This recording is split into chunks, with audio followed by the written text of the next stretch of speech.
Kind greetings and welcome to our Tuesday broadcast, The Veteran Among Us. LGBTQIA Veterans Plus, our National Veterans Support Group. My fellow chaplain and I jointly welcome you, and I'm also going to ask her to bring her welcome tonight. Hello, everybody. I hope you're all doing well out there. I say aloha to you from the beautiful state of Hawaii and wish you all well and glad that you're here with us. You know, Chaplain Maureen, that is, I'm so proud of you. You look so happy. You look happy. You look contented. And, it is my heart's desire for our fellow veterans to be happy and to be contented. Before I say any more, I want to welcome our listening and our viewing audience. Earlier today, I listened to a webinar on suicide prevention, and I tell you, they didn't outright say that there were 22 veterans taking their life by suicide every day.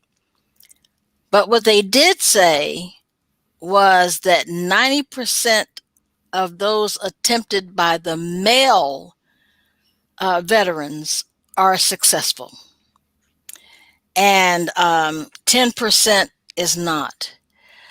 Well, even the thought, I cringe now at the thought of committing suicide, of taking something that has been given to me, not something that I earned. And in many cases, on any given day, it's not something that I deserve. But to take one's life, really, to me, is now, based on the webinar this morning, is really an act of desperation. It's an act. An act of hopelessness.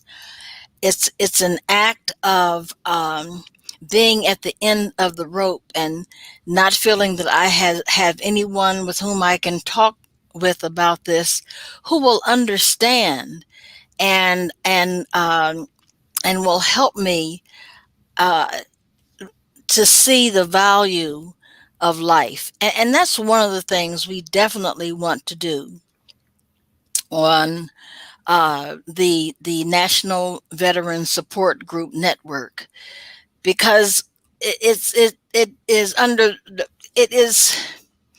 critical, Chaplain Mo. It's absolutely critical that we reach our veterans. So tonight, we'll be talking on the subject of one's soul.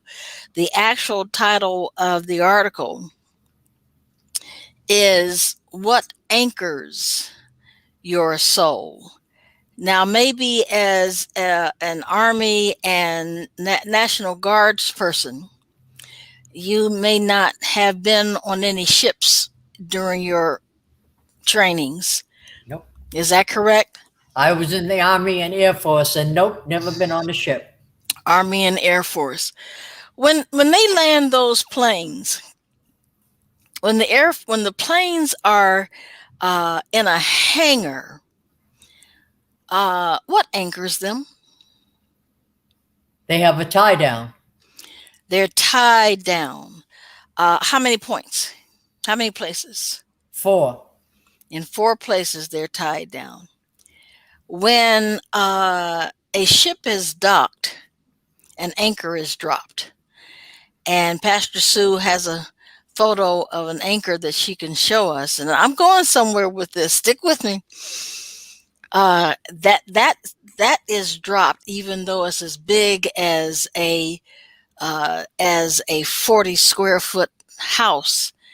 That's a type of an anchor that is dropped when a ship is docked. And I'm telling you, if you have an opportunity to go to any aircraft carrier and just go up on the deck and look at those anchors. They are humongous. So okay, we know what happens when a plane is down for the evening, when a ship is docked for a time. Do we know about buses and about trains? How are they secured?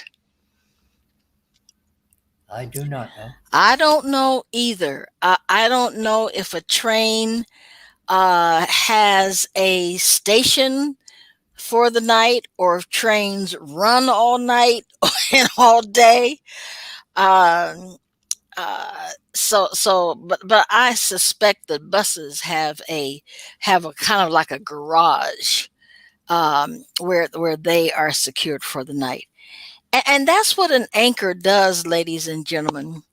Uh, my fellow veterans and active duty persons that may be uh, and allies that may be watching us, or listening to us tonight.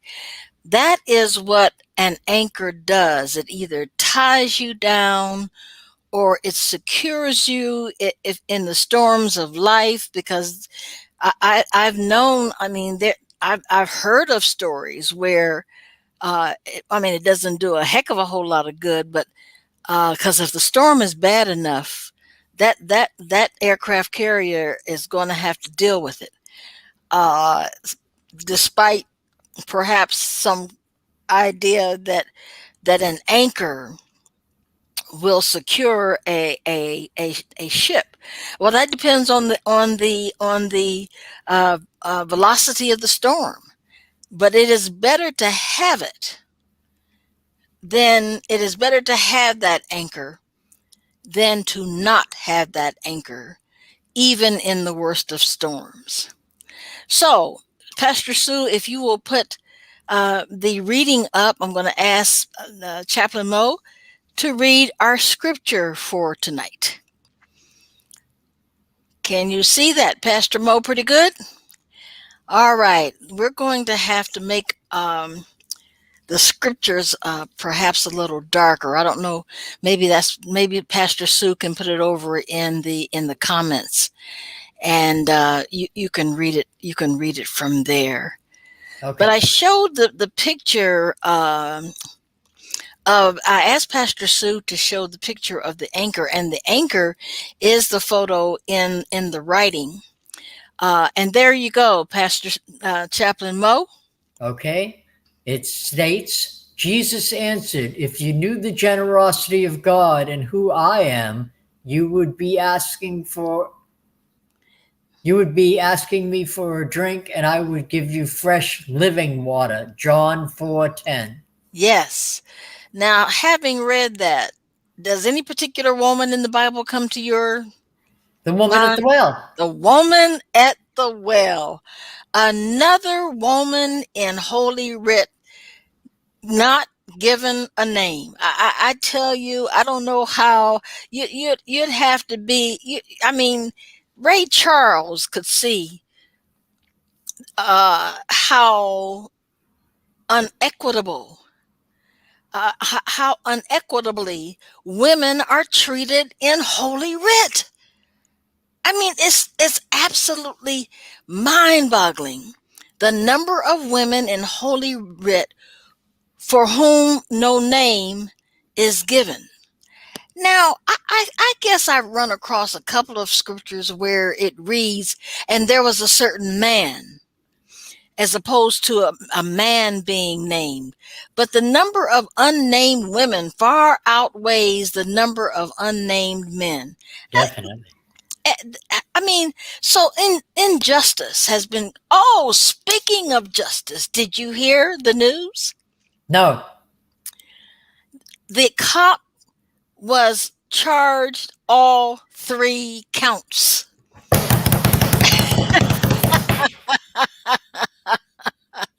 And I'm not laughing at someone else's misfortune. That's not my intent. And bail revoked. says Pastor Sue, and taken into custody. uh, and I'm laughing because I am filled with joy that for the first time in a long time in America, a police officer has gotten his just due. I mean, they've been letting these police officers walk because they have immunity. I'm telling you, if the people are in the street, they got to be in the street dancing. It's the first time in a long time a black man has gotten the justice due him as well. Absolutely. Let us not forget that. Absolutely. And this is a critical changing point in history right here. This is a pivotal point. You are absolutely correct. I think that this is making an example out of this particular police officer, because Floyd would be alive right now if, when he started begging for his life, the officer had gotten off of his knee. If the first time he said, "I can't breathe." Oh, but no, Smarty Pants not only kept his knee on Floyd's neck, he cocked his hand in his left pocket and chilled. And one of the things that the prosecuting attorney said was, believe your eyes. If you don't believe anything that has been said, just believe what you saw with your own eyes. And I think that was the visual, no pun intended, that was priceless, that was pivotal, that was important, that was urgent in shaping the verdict. Just remember what you saw, and I sometimes, when I look at that, my heart goes out for the Floyd family, and on the one hand, and on the other hand, part of me is experiences righteous indignation that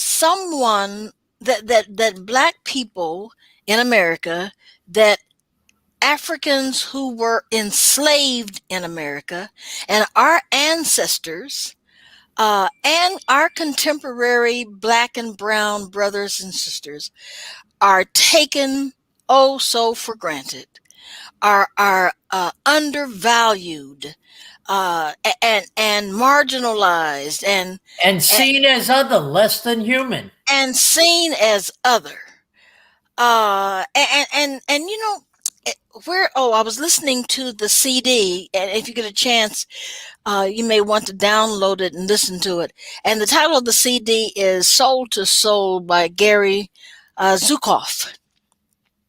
And he has been saying that people who are hateful, and I don't think he's saying it to justify it, but his position is, people who hate other people have been hated. Bishop Flunder will from time to time remind us that hurt people hurt people.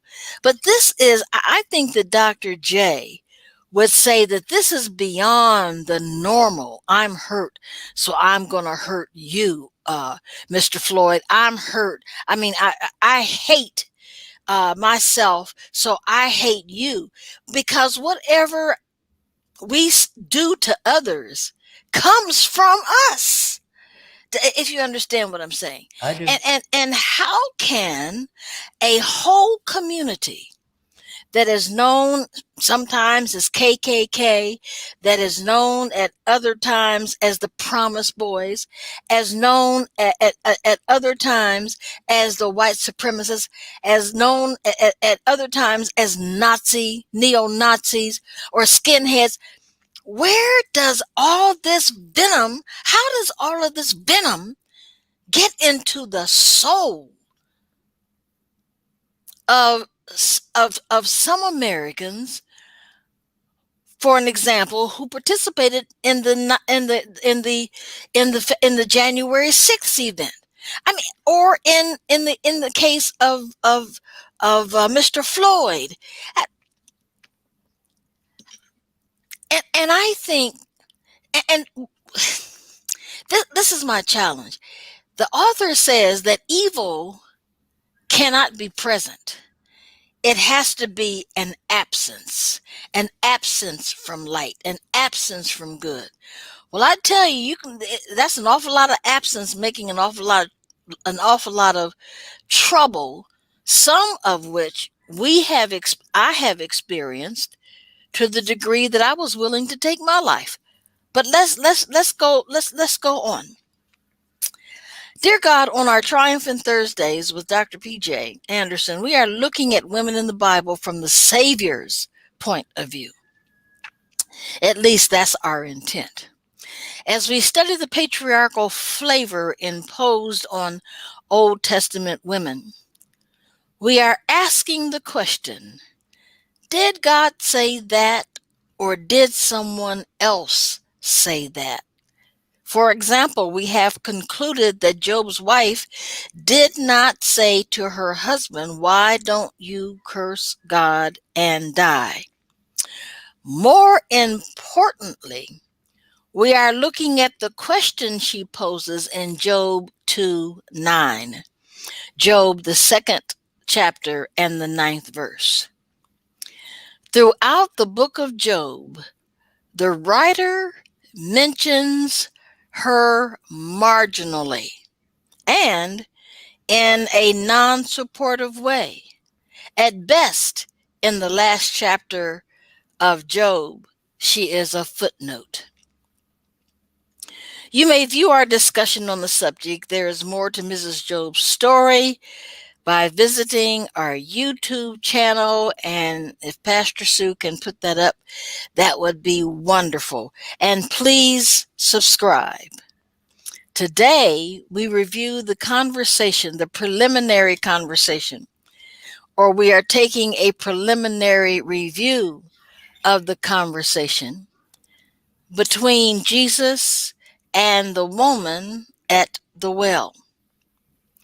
Okay, please read John, the 4th chapter, verses 1 through 42, to capture the unfolding of the woman's self-awareness. First thing I noticed at the well experience. From an extended conversation with Jesus, she also discovered her gift of preaching and evangelism. She learned that divinity is from everlasting to everlasting, and that spirit and truth are models for worshiping God anywhere and everywhere. I'm going to stop there for a minute, maybe a few minutes. Let's just park here parenthetically and talk about why you laughing? Talk here parenthetically just cracked me up. That phrase. Yeah, I learned it from Jeremiah Wright and Freddie Haynes. Uh, uh, and talk about the conditions, the conditions under which the environment in which she lived, that brought her to the well in the heat of the day, as opposed to early in the morning when the other women came to the well for water. Do you remember that Yes, part of the story? she was a Sumerian, and she had had multiple partners, and so she didn't feel appropriate joining with the other woman, nor did they feel it was her place. Okay, so am I understanding that this is a mutual understanding between these women, that the woman at the well felt such shame, and that's something else we got to get rid of. We got to get shame and guilt out of our system, because they do not serve for healing. And blame as well. And blame. Shame, blame. Shame, blame, and what was the other one? Okay. Definitely shame and guilt. Guilt. Guilt, shame, and blame are not friends. They are designed to uh they are designed to cost you the joy of forgiveness, uh the joy of freedom, The joy of gratitude. and the joy of gratitude. They deny you those three priceless gifts for living. We have a divine savior. We have a divine God. We have a divine Christ. And in Christ consciousness, and maybe even in Buddha consciousness, or in Hindu consciousness, in the major in the religions of God. Let's just call them the religions of God. In the religions of God, there is this undeniable presence of love, of light, and of liberation. And you see, uh, guilt and shame and blame, and it'll keep you from seeing the light and the love and the liberation that you are entitled to as a human being. This light, this liberation, this love, this God that we talk about is right here. We don't have to go very far, but I will give you heads up. And those of you who have served in the military know exactly what that means. And for those of you who have not served in the military, it means I got some information for you that you may want to listen to, right? I mean, that's one way of looking at heads up. Maureen, Pastor Cho, Yep. Chaplain Mo, Yep. okay. That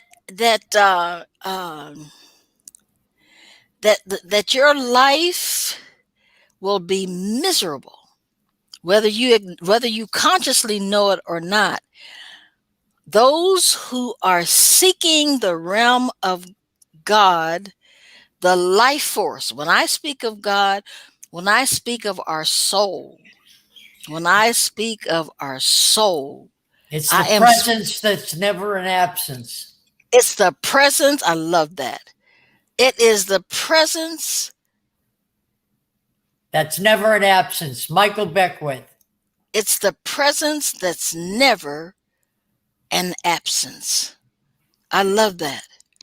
And so this presence that is never absent comes to bring us, all of us, no exception. Nothing you've done in the past, nothing that you're doing today, and nothing that you'll do in the future will keep. You're the only one that can keep God from blooming, from blossoming from the inside of you out. Right? That's right. Let's talk about this woman. Let's go. I don't want to get too far from this woman and this mutual understanding. Do you think she is, do you think that she has been ostracized and therefore has become the other, and therefore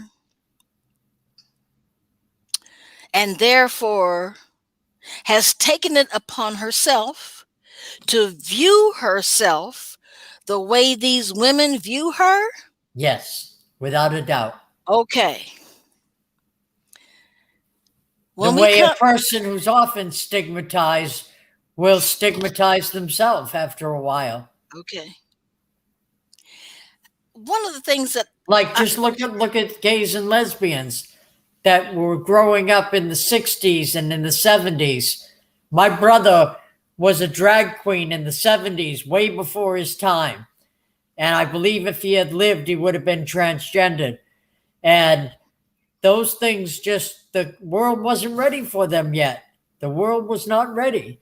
And he was so stigmatized. Okay. Um, Same with our veterans, would you say? Particularly our LGBTQIA veterans? Yes. Now that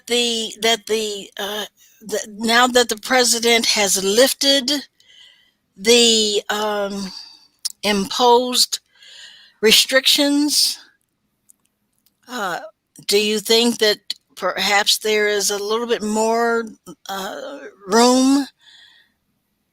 I think there is, but I think we're going through a Juneteenth period. Where it's going to take a minute before the message actually comes down the chain of command. Yes. Well said.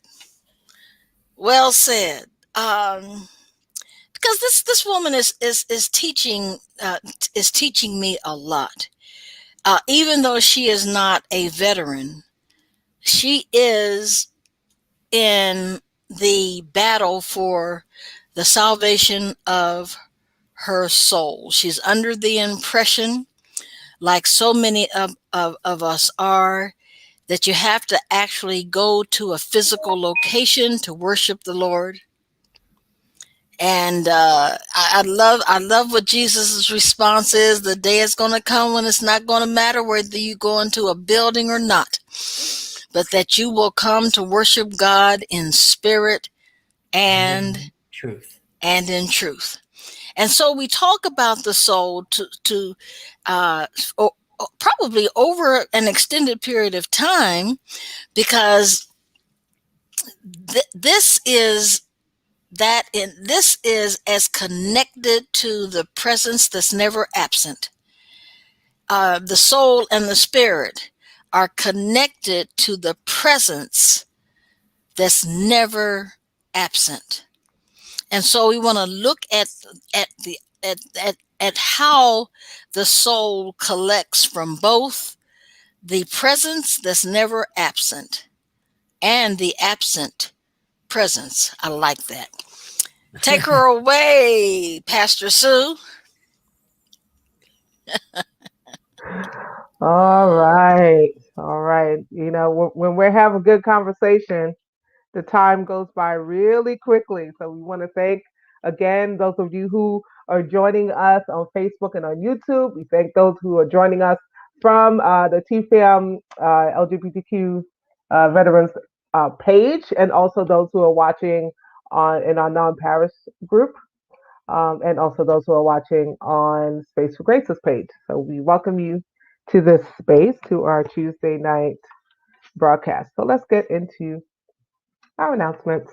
And so, again, if you are not watching from our page or within the group, we want to invite you to like the TFAM National Veteran Support Group's page and join the group on Facebook. So, if you want to find our page, it is TFAM Veterans. And if you want to find a group, it is TFAM Veterans Group. This is the best way for you to keep up to date on all of our broadcasts and all the things that we are doing with the TFAM National Veteran Support Group.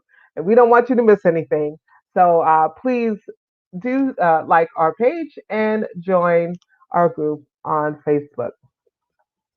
Chaplain Maureen has her own practice called Transformations Possible, Learn Law of Attraction and Spiritual Principles for Success. She is an advanced law of attraction practitioner, and she does have life coaching available. And if you're interested in that, please send her an email to transformationspossible@gmail.com or give her a call at 808 264 6252. We want you to join us tomorrow for Beyond the Gatekeepers, our next installment of Beyond the Gatekeepers, with our presiding prelate, Bishop Yvette A. Flunder, along with Bishop Carlton D. Pearson, and it is moderated by my pastor, who is the Bishop-elect of the Northeast region for TFAM, Reverend Dr. Vanessa M. Brown. Tomorrow we are talking about taking responsibility for our freedom, and we have with us Reverend Dr. Dwayne Robinson, Lewis Knox, and Natasha L. Robinson, Esquire. This is coming on the heels of the verdict that people are really happy about. We're sad that it's taken so long for us to finally get some justice. But nevertheless, that's going to be a part of the conversation taking place tomorrow on Beyond the Gatekeepers here on Facebook, also at Bishop Yvette Flunder's page at Bishop Yvette Flunder. Alternatively, you can find us on YouTube at Beyond the Gatekeepers. And we ask that you do like both of those pages on Facebook and also follow the YouTube page as well. Let's see. Kara Solutions. Focus on your passion. Let Kara handle the rest. Administrative, business, and consulting services for dreamers, visionaries, entrepreneurs, faith, and community-based organizations. One example of what Kara does is this broadcast you're watching now. And so if you're interested in this or any other of our services, please head over to, or to learn more, head over to www.kara-solutions.com and leave us a note, and we will get back to you as soon as we can.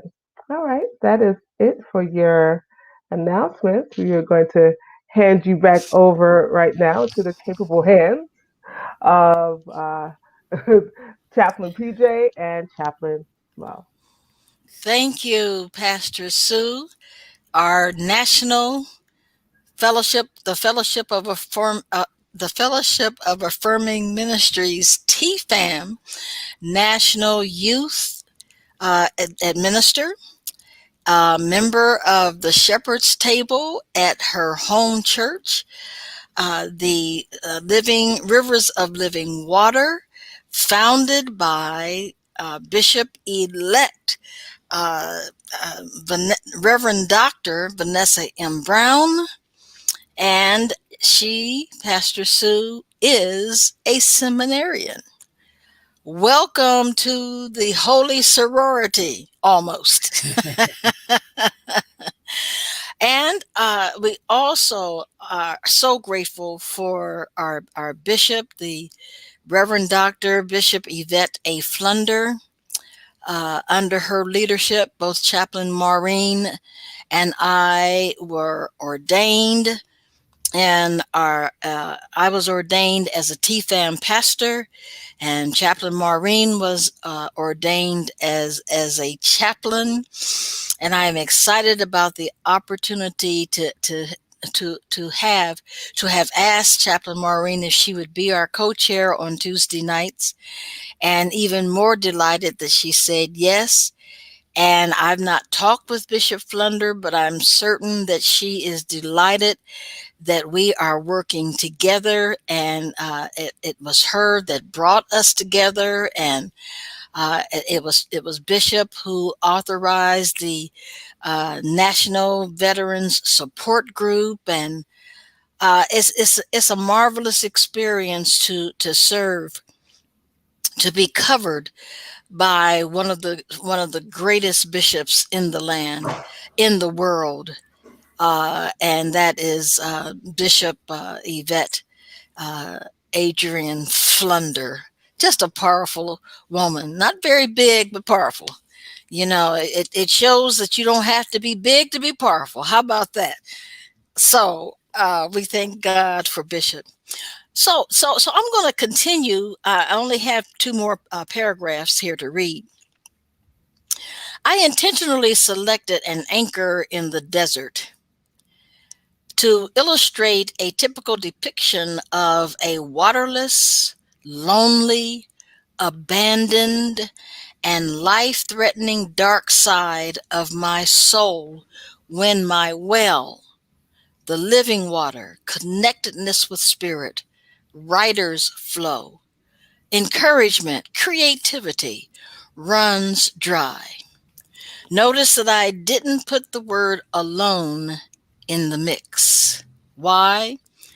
We want to drive it home to you folks. We want to drive it home to you veterans. And we know that you have questions. And as you wrestle with survival guilt, and we're going to find a therapist to come online and talk with us about what that means, or other images in your mind that you experienced while being deployed, and also the multiple deployments that some of you experienced, and the horrible things that that are hanging in the dark places of your brain. um, uh, it is to take those dark places, those dark messages down, and one of the things we want you to replace a dark message with is, I am. This is God speaking. This is Christ consciousness speaking. This is Spirit, whom I call wisdom, speaking, that is directly connected to our spirit and directly connected to our soul. I am with you always and in every situation. Now, I'm going to park here again to express uh, that this past Sunday, after reading some more of Howard Thurman's works, Chaplain Mo, that Howard Thurman recommends living with anticipation. When you've said your prayers, when you've made your petition, when you've done your praise, when you've put it into the hand of consciousness, divine consciousness, to work with you to figure it out. Waiting is one way of getting the message. Another way to get your answer is to live in anticipation, like we do at Christmas time.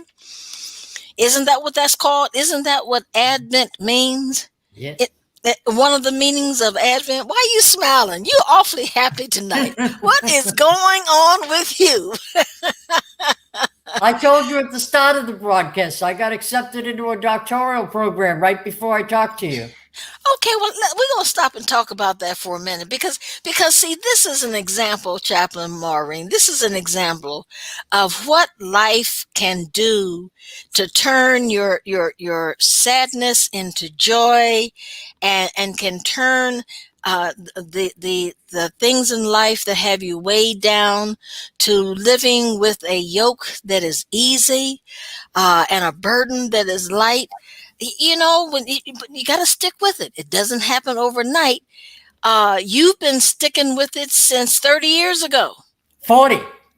Since 40. 1981, I became a chaplain's assistant. Okay. So 2000, I became a chaplain. Okay, but when was it that you had that horrific abusive battering? 40 years ago. 40 years ago. And you made that commitment that night. Yes, ma'am. And here, now, everybody, it didn't take 40 years. It took me 50.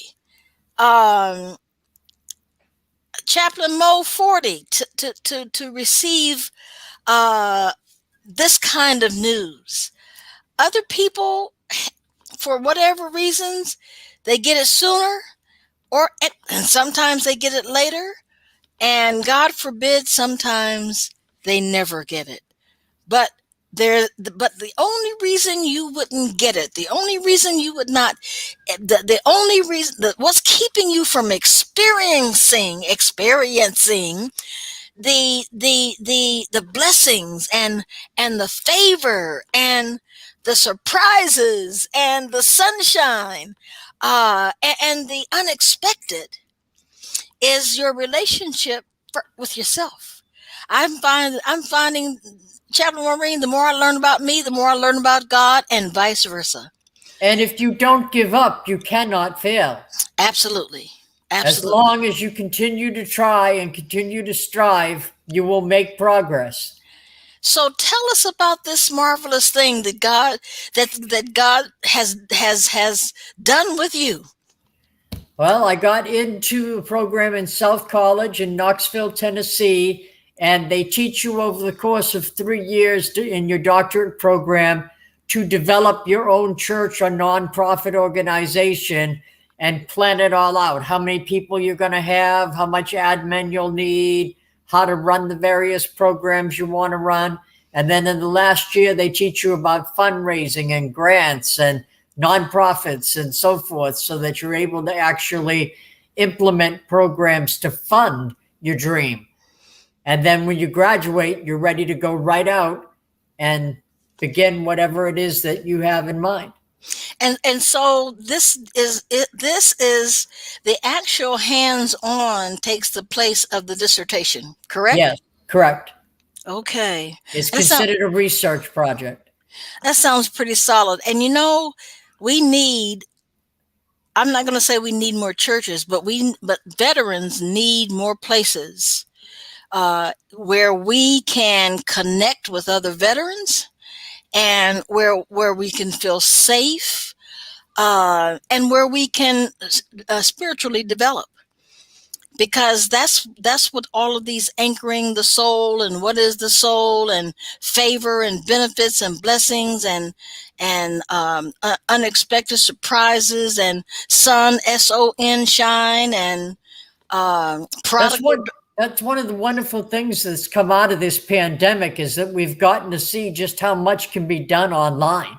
Yes, absolutely. And we'll be, of course, sending this out as far and as broadly as we can for others to see it, and to sign up for future broadcasts. And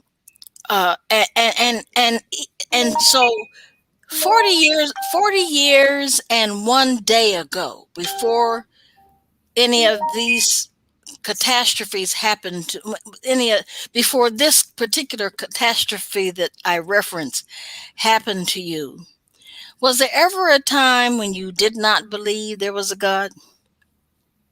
No, I was brought up as a Catholic, but I consider myself a recovering Catholic. I'm Protestant now. I'm United Church of Christ. Okay. Was there ever a time when you wondered if there was a God? Well, I wondered if God approved of me and cared for me. I never thought that there wasn't a God. Whenever I thought that kind of thought, I had to ask myself, if I thought that God wasn't there, who moved? Okay.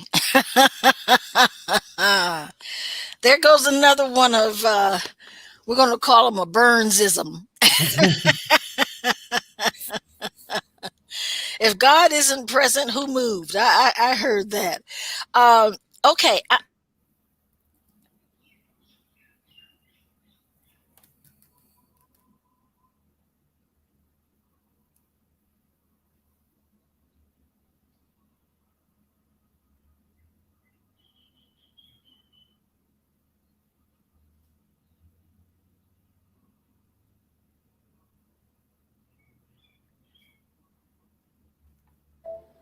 Can you hear me now? Yeah. Okay. So I'm probing these questions from the perspective of a veteran who lost his or her faith while Serving. And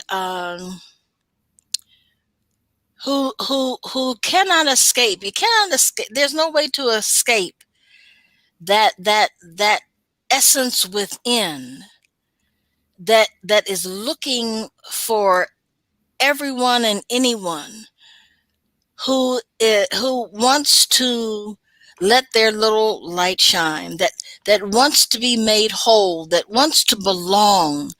And so many, and not so few of our veterans are experiencing their nightmares and edging God out, also known as the ego, and just feeling so lost because they are trying to understand the ununderstandable. And we have to specify also that how much more true that is for LGBTQIA, Yes. because I don't know about you, but in my faith of origin in the Catholic Church, I was taught that I was condemned. Yes. Yes. And it's still being taught today. Yes. It's still being taught little today. subtler, but it's still there. I don't know. It seems to me that when the Pope changed his mind, he wasn't very subtle. But I'm so saddened that he put that restriction. Yeah, we will accept you. Yeah, we will acknowledge you, but we will not marry you. Well, I mean, when you really think about what marriage is, it's a covenant. You know, I'm married to the National Veteran Support Group. You know, I don't need anybody to ordain that. Bishop has ordained it, and I have accepted it as my husband and my wife. So there you have it. You know, we've got to lighten up so that God can really continue to speak through us in ways that our fellow veterans and our LGBTQIA veterans and civilians will hear love, and will hear light, and will hear liberation in our messages. People want to be set free from the burdens and the bondage and the restrictions and the barriers that and the darkness and the depression. Don't forget those two. Absolutely, that's put on us by Western thought. You know, now I don't think that we need to sacrifice all of Western thought, but I think that we need to take on more Eastern thought and really help our fellow veterans. And by helping our fellow veterans, Chaplain Mo, we're helping ourselves. Yes. Through our testimony, through what God did for you. I mean, that's huge. That is humongous, to find a doctoral program that fits you. Mind you, Chaplain PJ, I dropped out in the 9th grade at 16 because my parents put me out for being gay. I never finished school. I dropped out in the 9th grade. And No way. Now I'm up for a doctorate. I got a GED. I don't have a high school diploma. I have a GED, and I got it in the military. See, look at God. There is a way. There is a way out of. There is a way through whatever your situation is. I mean, even mental illness is a label that I wish we could take away. I think to have an illness that is rooted in the way one thinks is a better way of describing a disturbance in the way we think. I don't consider myself mentally ill because I experienced suicide ideation, or because somebody else diagnosed me paranoid schizophrenic. I don't feel that I'm mentally ill. I've got some patterns of being that I would like to see made whole, but I'm not mentally ill. I don't think I am. I don't know. What is your take on that word, on that label? I mean, how am I supposed to feel better about myself if you keep telling me I'm mentally ill? Right. So it totally marginalizes you. Yes, it does. Yes, it does.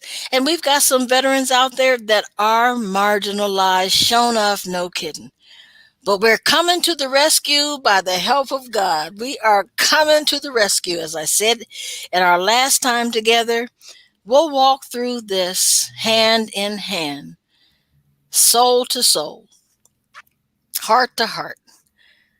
Because I tell you, my fellow veterans, I love you. And we're not going down. We're not going down without a good fight.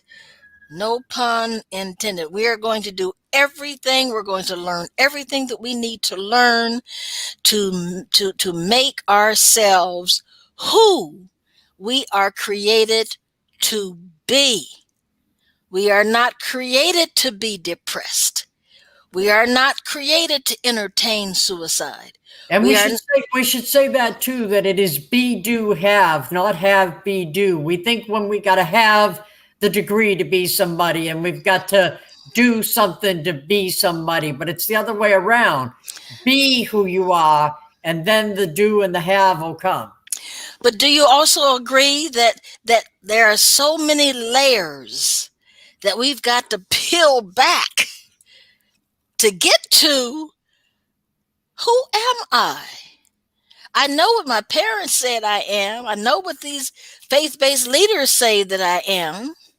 I know what the scientists say that I am. I know what the economists say that I am. I know what the educators say that I am. But are they telling the truth, or must I find my own? Uh-oh. Child of God. You gotta find your own truth, and there's only one truth. There's only one. Am I right about it? As the Baptist preachers say sometime.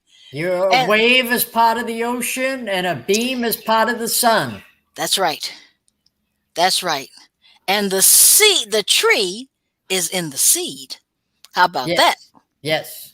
And so you gotta just kind of peel back all of that BS that's been put on us year in and year out that are serving as barriers, which brings me to the last paragraph. Our anchor is a reliable source of support, someone who holds us steady during the storms that threaten our soul. To what is your soul? The spiritual, the immaterial, the eternal essence of God, the presence that is never absent. To what is your soul anchored?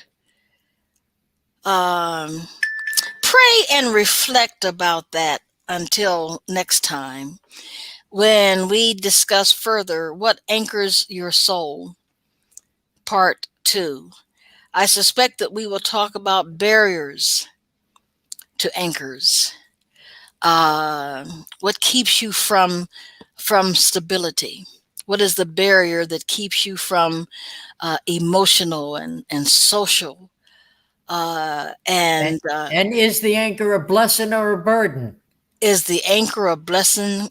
When our anchor is a blessing, and when our anchor's a burden? Is it all right if I put it that way? Yes, ma'am.